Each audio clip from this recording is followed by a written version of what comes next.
We should have used a real backdrop, not the. Well, I just had a couple points, and we'll answer your questions, and I'm sure you're dying to get home. So, first, I want to thank Canada. They did a great job of hosting this, and Foreign Minister Jolie, who had to leave here. She's going to go be sworn in, remain in her post, and she's become a friend in the last few weeks as we worked together. I knew her a little bit before, but gotten to know her now, obviously, in this role. They did a great job of hosting it, a beautiful place. And so we're grateful to them. I think we have a very strong statement from the G7. Hopefully you've gotten that by now and have been able to see it. A very strong statement on a number of issues of mutual concern. We touched those topics. It was a really good engagement, and obviously there'll be some follow-up. And it sort of sets up for the leaders meeting later on this year. And we hope that'll be equally productive. But we felt really good about the statement, worked hard on it. I think it reflects our points on a number of topics. And I would just say the one takeaway, you're going to ask me questions about things that are going on in different bilateral relationships and so forth. But I think what's important, and something I said at the outset, which everybody agreed with, is that we're not going to allow the things we disagree on, and we'll disagree on things, to keep us from working closely on the things we agree on. And there are a lot of those. And hopefully the statement reflects that, and our actions will reflect that. And so we feel really good about it. The other announcement, and I think that's already reflected in the President's statements, there was what we felt was a very positive and productive engagement yesterday with President Putin and Special Envoy Witkoff. Obviously, he is on his way back. He should be back, and hopefully we'll convene this weekend. We'll examine the Russian position more closely and determine, the President will then determine what the next steps are. Suffice it to say, I think there is reason to be cautiously optimistic. But by the same token, we continue to recognize this is a difficult and complex situation. It will not be easy. It will not be simple. But we certainly feel like we're at least some steps closer to ending this war and bringing peace. But it's still a long journey. It's a journey of many steps. But this is positive momentum. Obviously, we'll see what Russia and others are willing to do. It's not just Russia. Obviously, it has to be things acceptable to Ukraine. But it's been a good week in that front, but there's a lot of work that remains to be done. But, there's reason to be cautiously optimistic, but we'll know more once Special Envoy Witkoff, Ambassador Witkoff returns, and we have a chance to all convene and talk about it. And obviously, the President is the ultimate decider on next steps for the United States. Okay. Mr. Secretary, do you trust Putin? I think it's an irrelevant question. I think in foreign policy, it's not about trusting, it's about action. It's about things that you do. So in the end, on something like this, you can't just say you want peace, you have to do peace. And that's true for both sides in any conflict, so in any war and in any engagement. So I think ultimately, all these things, I would just encourage you guys, if we're going to be serious about foreign policy, to sort of navigate away from some of this is not a reality show, this is not about personalities, this is very simple. You either do things or you don't. There are things you are doing and things you're not doing. And that's what foreign policy is driven by, and that's how our decisions should be driven by. So unfortunately, in foreign policy, oftentimes you will have to work with, I'm not talking about President Putin in particular, I'm talking about generally, you will have to work with people you don't like in foreign policy. And oftentimes you will have disagreements with people you like. Sometimes you will have to figure out how to work together with nations that are not aligned with you on most issues. And in some other cases, you may find yourself unaligned on an issue with a nation that you work with very closely on a bunch of other things. That's not just now true today. That has been true throughout the history of mankind and certainly the relations between nation states. So I think it's important. I get there's this temptation to cover foreign policy the way we cover domestic policy and the way we cover other things in our society. But foreign policy is about nation states pursuing what they have interpreted to be in their national interest. And balancing that is what the art of diplomacy and the work of foreign policy is all about. And so we need to sort of be mature and open-eyed and realistic without losing our idealism, without losing what we hope the world will look like and want to shape it and be a part of. But by the same token, we have to make pragmatic decisions every single day, and that's not true today. That's always been true. Always. Secretary, do you have any top lines from Mr. Witkoff? This was a late meeting. It went hours long. Is there anything that he shared? And then when you do examine the Russian position, the comments by President Putin were quite convoluted and tough to decipher. I wonder if you think that he's playing for time. Well, I think you're not going to, this is not something that's going to play out in press conferences. As I stand at a press conference. But this is, these, again, I go back to the point I just made. When you want, if you think about the most recent example of ceasefire negotiations, which was what happened in Gaza and with Israel and so forth. Yeah, there were newspaper and there were articles and there was news stories about it, but ultimately you found out what the results were after the fact. And in the meantime, you saw public statements from different sides in regards to what they were going to do. I think this will be no different. So certainly, we're not going to make our foreign policy decisions on the basis of what a leader simply says at a press conference or somebody puts up on a social media post because you're some blogger close to the Kremlin or something like that. And likewise, I don't think they're going to do that either. So I would just say that this is going to play out the way things of this nature and caliber have traditionally and normally play out, and that is with the leaders of the countries involved speaking, not in front of the cameras, not in front of the media, but in these negotiations that happen and in these talks that happen. So I'm not going to comment on what President Putin said, other than he said he agreed with it in concept. So, With lots of reservations. well, again, he said that at a press conference. As I said, and I go back to the phrase I used earlier, I think there is reason for cautious optimism that something good could come of this. Obviously, we're going to wait for Ambassador Witkoff to return. He's not back yet. We're going to reconvene. Obviously, I spoke to him late last night. He spoke to the president well before that.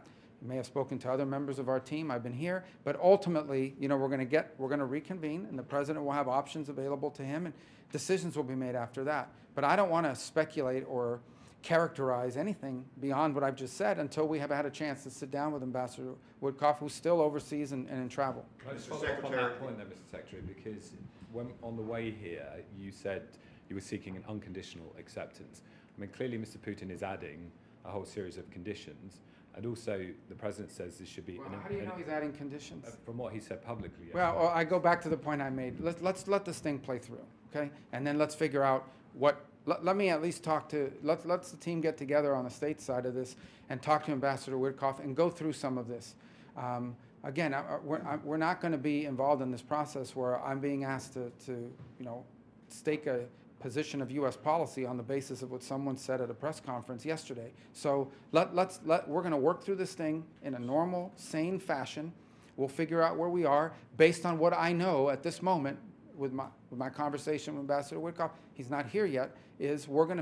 I feel like there's reason for cautious optimism. I think the president shared that today in his Truth Social post. But there's a lot of work. No, I have never told anybody that this is going to be easy, fast, simple, slam dunk. It'll be hard, but it's important work. We are a better place today, I hope, I believe, we have reason to believe, than we were a week ago. But we still have a long ways to go. It could come together pretty quickly if everyone aligns, but I don't know how aligned we are yet. That's what we're about to find out.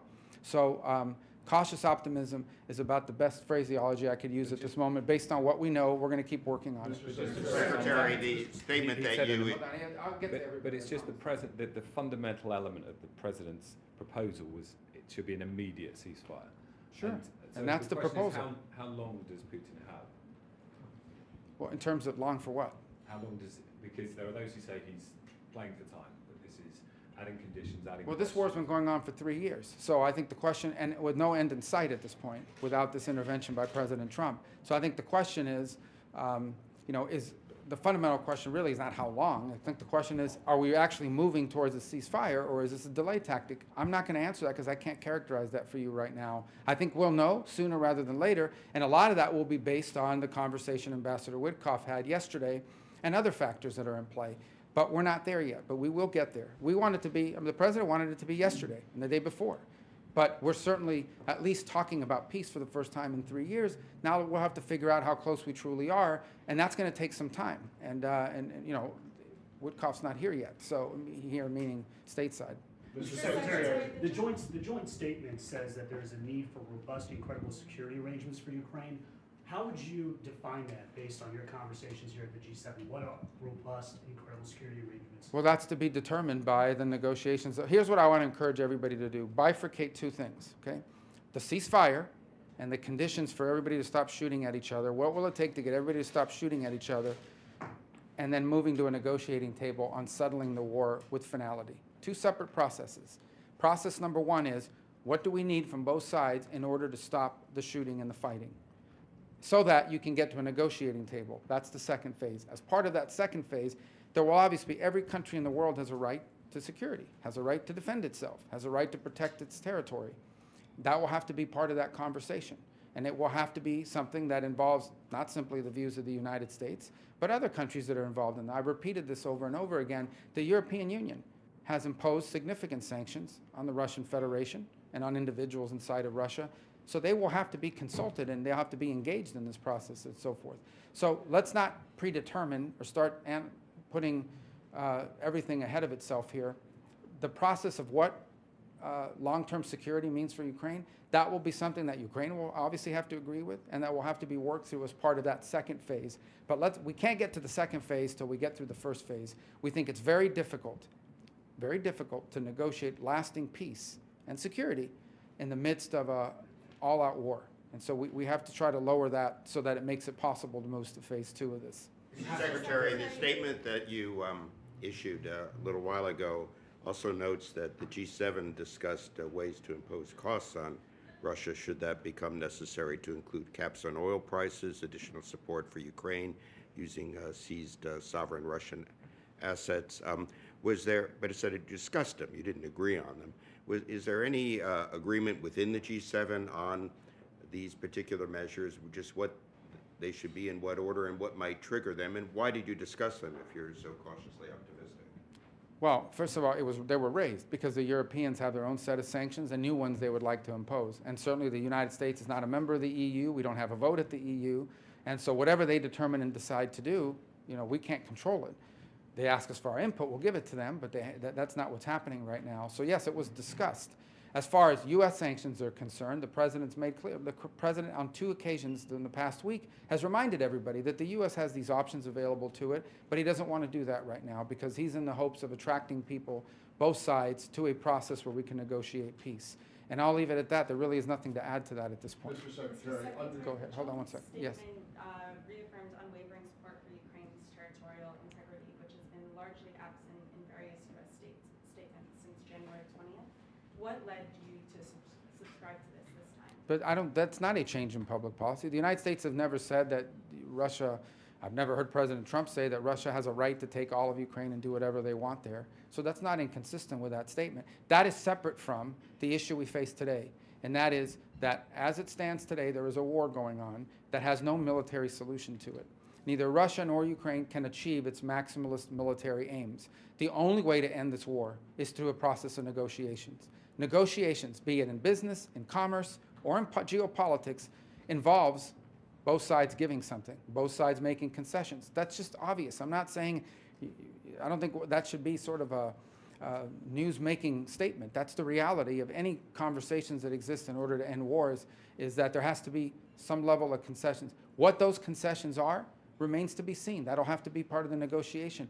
But it's not going to be helpful to enter into those negotiations making blanket statements that may give an excuse for one side or the other not to participate in it. So we'll have to get to that stage where these things are discussed, and ultimately both sides, whatever happens, both sides will have to agree to it. And that's true of any negotiation when you're trying to end a war. Mr. Secretary. Understanding your point about this not being a reality show or personalities, Ukraine or anything else for that matter, your boss has, shall we say, a rather strong personality. And I'm wondering, in light of that and his repeated comments about Canada becoming, or should be, the 51st state, the whole tariff situation, which intensified as we were on our way here after the big announcement in Jeddah. Did that complicate your discussions at all? Was it? Never came up once. In our I mean, obviously with the foreign minister of Canada it has, but it was not a topic, it was not on our agenda. I told you that would not be discussed. Tariffs were. Yeah. So let me explain on the tariffs. This is important for everybody to understand. This keeps being characterized as a hostile move against our allies. These are global tariffs on steel, on aluminum, on autos, on semiconductors. Eventually, the president stated this, and then a global, in April, the intention to put tariffs, assuming that the study comes back and so forth. But what they've discussed is a global reciprocal tariff. Understand what that means. That means basically whatever some country charges us, that's what we're going to charge them.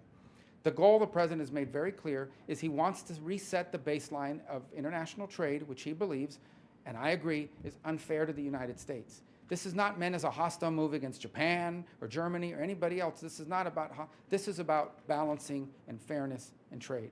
So he wants to reset the baseline, and once that baseline is reset, then you can enter into bilateral negotiations with individual countries about changes that can be made to our trade, our bilateral trade, so that it's fair for both sides. That's his goal. In his first administration, the president did tariffs as well. What he was disturbed by in hindsight is the fact that they included a bunch of exemptions that basically made them meaningless. And so what he wants to get back to is basically fairness in trade. It's as simple as that. We want to charge other countries what they charge us. And then ultimately, once the baseline is reset, and then in addition to that, there are industries that are critical to the United States and to our domestic security and our future to have a domestic capacity, and we have to protect these industries from what we feel is subsidization and unfair competition from abroad. This is not meant to be hostile towards anybody. It is meant to be friendly and supportive of our of our national interest as a country. Once the baseline of trade is reset in a way that's fair and equitable, then we can engage in the process of bilateral negotiations with individual countries, including our allies, to set up a more sustainable and fair long-term trade arrangement between our respective countries. So, Mr. Secretary, the President. And your meeting with Foreign Minister Joly, do you understand why the Canadians are taking such umbrage at these comments coming from the President? Is that something? The Canadian government has made their position, how they feel about it, clear. The President has made his argument as to why he thinks Canada would be better off joining the United States for economic purposes. There's a disagreement between the President's position and the position of the Canadian government. I don't think that's a mystery coming in, and it wasn't a topic of conversation because that's not what the summit was about. Mr. Secretary, you said that the tariff policy was not hostile. However, President Trump yesterday in his social media post said that the EU previously had been hostile and abusive towards the United States. How do you square that? And secondly, is he serious when he's talking about the 51st state being Canada? Well, I've already answered the question about Canada. No, and is he yeah. serious? Do you take him We're serious? not discussing that here today because that's not what the purpose of this meeting was about. As far as the question that you're asking me about hostility, yeah, you look at the EU. Okay, the EU has a GDP basically comparable to that of the United States. The composition of their economy is similar to ours. These are not developing countries, these are developed countries. And yet they have a significant trade surplus with the United States, even though our economies are pretty much the same. These are not low-wage countries. That's a problem. All the president is saying is we need to equalize treatment. Whatever they do to us, we need to do to them, in addition to pointing to certain sectors that we have to protect. Who can argue against the idea that if some country charges us X to export our products, we should charge them the same? I get it. If you're a country or the EU that's benefiting from the status quo, you feel it is hostile to change the status quo because it's to your benefit.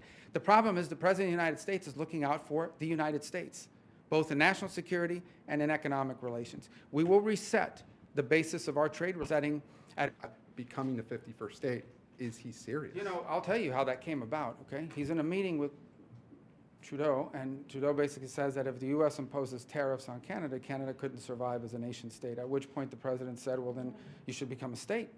And that's where this began. That said, the president has made an argument for why. He says he loves Canada. He says he made an argument for why Canada would be better off joining the United States from an economic perspective and the like. He's made that argument repeatedly, and I think it stands for itself. All right. Is it counterproductive? The Trump administration is expected to invoke the Alien Enemies Act of 1798.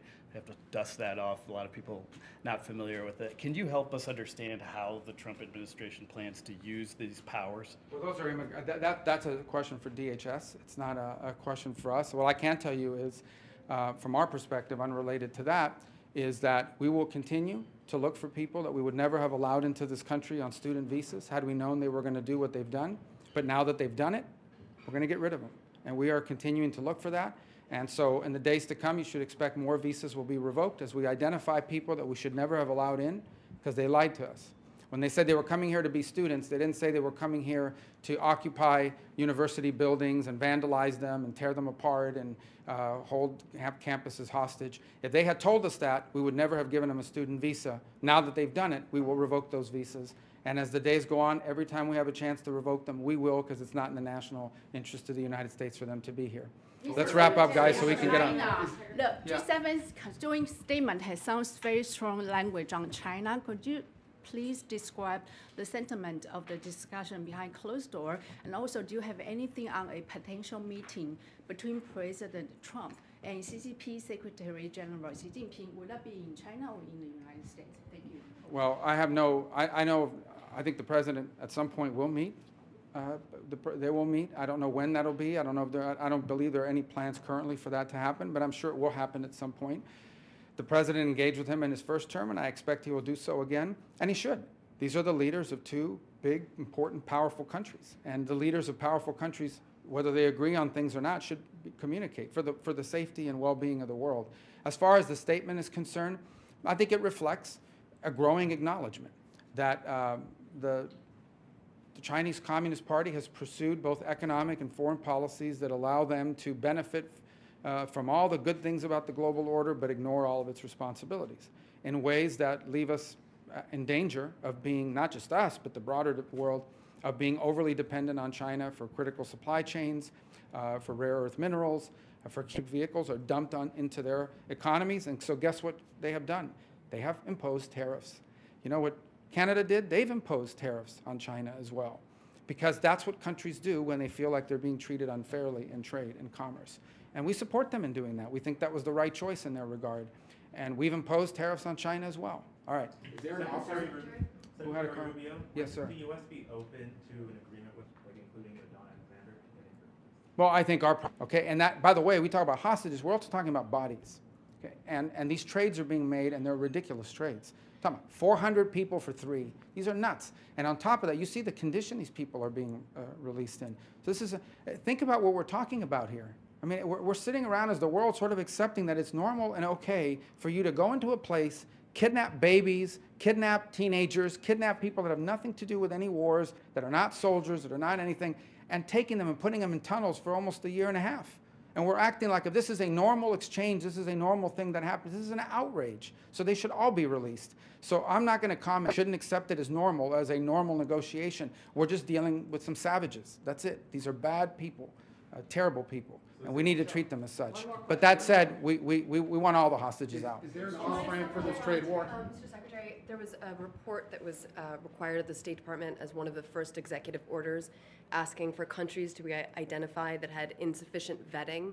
Has that report gone over to the White House yet? I'm sure you mean we had a deadline to meet that.